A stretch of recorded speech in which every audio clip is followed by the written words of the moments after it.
going really well. It's a really strong group of young people.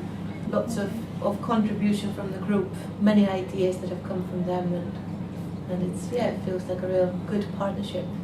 If you look at the skills that we develop through music making, it actually takes off all of the requirements from the national curriculum for music teaching, but it's all through a creative approach so that the children feel much more artistically involved in the process rather than simply learning something that is written on a page, that they get to perform music that they have had a real hand in creating, which gives a much higher level of satisfaction. It is about ownership, it is about looking at your instrument in a different way. But when you look at them and the quality of engagement that you see, they are completely there. They're 100% involved in it, even when they're not actually, if we're working with the strings, everyone is still with what's going on, and there we are, that sort of hybrid, if you like, that we are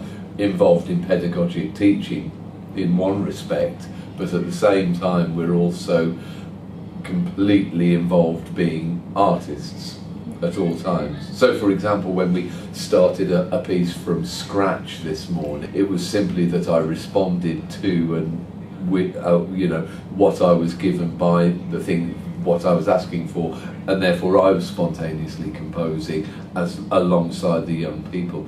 That's a really, really important point, that defines what we are. We are musicians in education. One thing leads to another, so you ask a question and you can't decide what your next response is going to be until you've heard what the child suggests. So you have to just have a general idea of what you would like to create. You can't have two fixed ideas, because then you can't take the suggestions. If you have everything scored in your mind, then you have to just give them that. This is what it's going to be.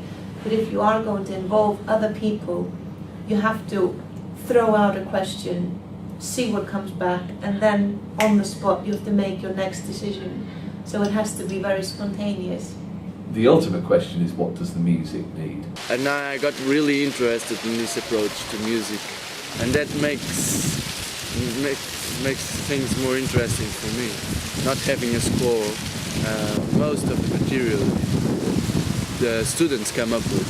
So there's a lot of the sense of ownership is something really important and really motivates students to keep on playing music and studying and practicing.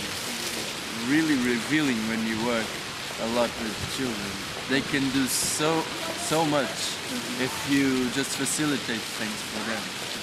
It's just working with what they have to give and turning that into music.